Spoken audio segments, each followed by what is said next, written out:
I guess we'll get it started now. My name is Oscar Trellis. I am the founder of Breathing Flame. I'm also a systemic coach, and I've been an entrepreneur for most of my life, even though I started my career in advertising in New York. But I transitioned from and within entrepreneurship a few times in my career, and that's why when I moved to Malaga, I decided to put all of that knowledge working in companies, small and big, and starting my own and scaling some others in the service of a coaching practice that now focuses on working with conscious entrepreneurs. As part of my resilience training, working with entrepreneurs, I've been starting to teach the Wim Hof method, which is something that I've been practicing myself for a few years now. And I saw such a great impact in not just my physical, but also mental and emotional health that I decided to take the next step and become an instructor.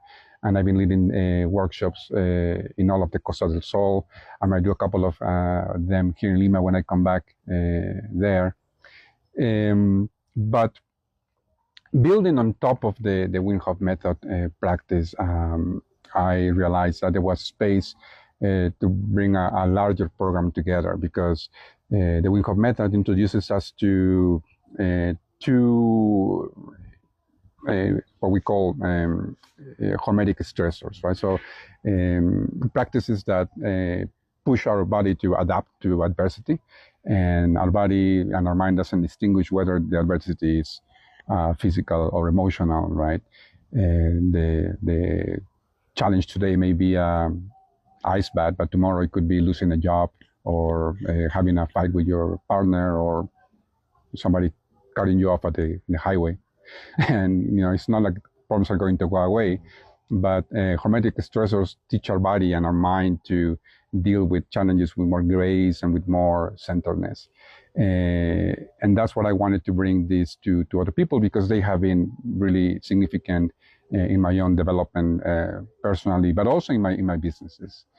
And so while the Wim Hof method deals with breathwork and cold, there are other stressors that I've been practicing without necessarily an agenda. I never thought I would be teaching these things necessarily, but I also go to the sauna 2 or 3 times a week after I go for a workout at the gym. I also practice intermittent fasting, also movement, daily functional exercise. Not really, I'm not trying to get super buff, but it's more about being able to do everything that I want to do without any physical limitations. And that's where the reverse aging challenge comes from, because what I learned from practicing all these different things is that they have a significant impact on how your body ages, and and that also has an impact on how your mind and your emotions are handled. So I saw that there was an opportunity to bring all of these things into one singular program, and that's what we're trying to accomplish now with this with the reverse aging challenge. One of the questions that I've been getting when onboarding potential participants is whether we are doing everything every day. And yeah, I mean, when we are dealing with so many different practices, it might be overwhelming to try and change everything overnight, right? So that's not really the objective. When we meet in October in Guaro for this first in-person cohort, what we will do is take, during the course of a week, take each day to cover each pillar of the program. We will start with introducing the concept of the body mind, right? Because one of the things that we basically we have been programmed to think of our body and our mind to be separate things, but they really are not. What we believe, what we think of, has a definite impact on how our body feels, and how the state of mind or state of emotion as well. And the reverse is true. When we exercise, we get a boost in our mood, we get a boost in our clarity, in our awakenedness. So I think it's important to start with that, covering that idea that our minds dive into nutrition and introduce the concept of intermittent fasting. And it's not just for weight loss, right? So it was, for me, it was a great tool to lose, almost 50 kilos back in the day. But it's also, now I don't practice it for that. It is also a great way to allow our body to regenerate faster. Well, our bodies, our cells, they regenerate every so often, depending on the kind of tissue. They will regenerate at a different pace, but basically every 7-8 years we have like a whole different body, right? So intermittent fasting is a good way to help that process be more efficient on a daily basis. And then we'll dive into breathwork, which is another practice that has a really great impact, not just in our ability to deal with stress. It's definitely a good way to reset our nervous system within it, but it also affects how our immune system adapts to illnesses and conditions. It also has an impact on our lung capacity, which is one of the top markers, if not the top marker for longevity. So the more we are able to hold air inside our lungs, the greater the chances that we will be healthy in our later years. Then we're going to get into movement and functional exercises. Everything will be body weight driven, so no equipment necessary, so that people can learn things that they can practice anywhere when they go back home after this in-person reset. Then we will dive into cold and heat exposure with different protocols. The cold plunges will be done with ice baths, and then we also have access to a sauna for the heat exposure.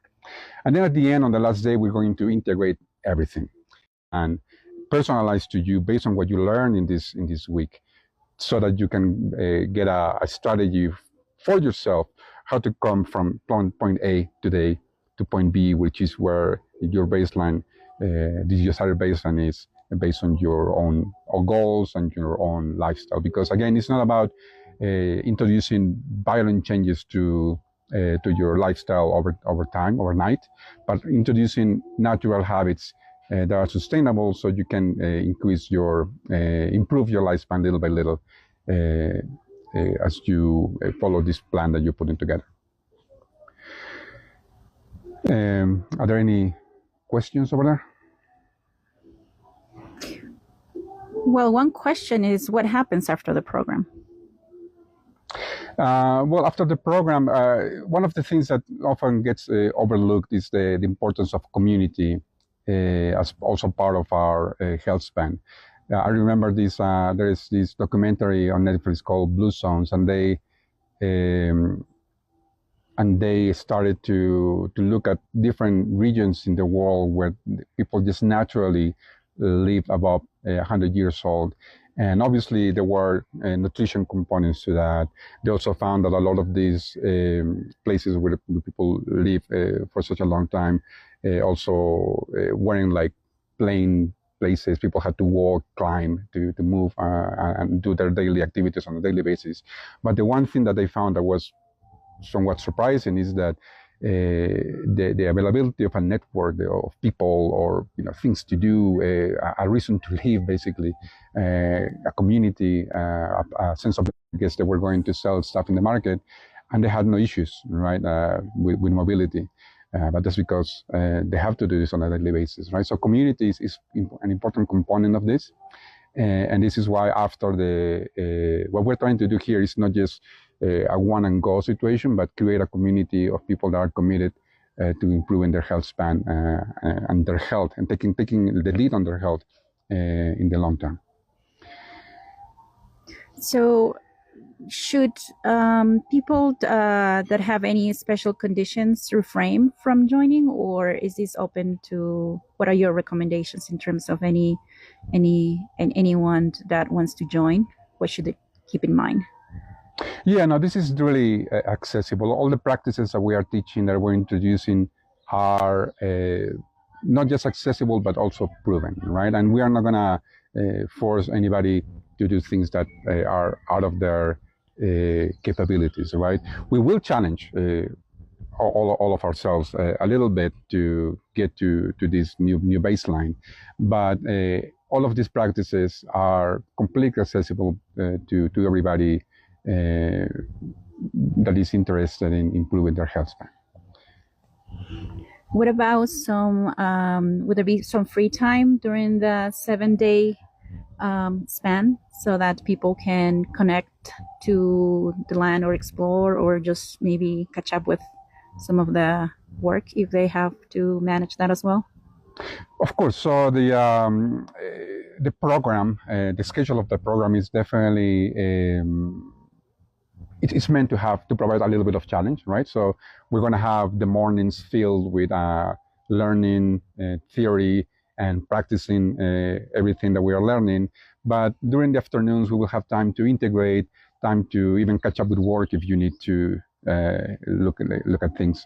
We have internet available in the venue, so there will be definitely space and time to connect with yourself, connect with others, and do a little bit of work if necessary. Mm. Would people have access to you after the program is finished during the 1 week? How can they continue to work with you if they are open to that? Yeah, so we will have access to not just me, but also the other specialists during the 7 weeks. And after that, there's definitely the possibility of set up one-on-one extensions of the program. We will also have a community for everybody to be able to participate and get updates on the course as it progresses. So this is not, again, it's not a one and done thing. What I want, my intention with the program is for it to be an evolving movement, if you will, that helps people get into these sustainable, healthy habits with the tools that we are teaching. What would you recommend people? How should they prepare for it before they come and join you live in person? That's a great question. There's really no a lot of preparation required. I will definitely share some information before we meet. Our syllabus, the workbook that you will be using during the in-person gathering. We will have an intake session for each of the participants to, since this is a personalized program, we want to make sure that we have a good understanding of where everybody is in terms of the habits they are trying to let go of, the good habits they're trying to create, anything going on with their health, so that we can prepare the program for everybody when they arrive in Malaga. Okay. Anything else that we should know, participants should know from your perspective? Like what's your take on people that are ready to take on this challenge? What are some of the situations they might be in? Well, I mean, if you are really interested in digging deeper, if you're curious about this, you can go to the website and apply for an interview, and then we can have a one-on-one conversation about your particular needs and conditions that you may be going through, both physically or emotionally, so that we can make sure that the programs adapt to you. The other thing to keep in mind is that we are using the in-person gathering to collect the media, the content that will become the online course. So I also will need releases from people so that you can be around areas of the venue where filming will be happening. If anybody doesn't want, close-ups like cameras in their faces, we can definitely account for that. But in general, we'll be filming the whole experience, and especially the content delivery to become part of the online course. So that's one thing to keep into consideration.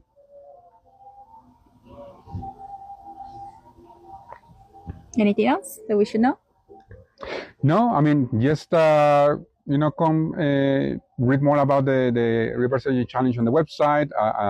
Apply for a one-on-one conversation so that we can go into more details if you're interested. and just keep an eye on the Instagram and the YouTube channels for any updated content. Just keep in mind that the early bird pricing or interview before then. Other than that, please, I welcome you with any DMs or any emails. I can give you any information that you may require on a one-on-one basis.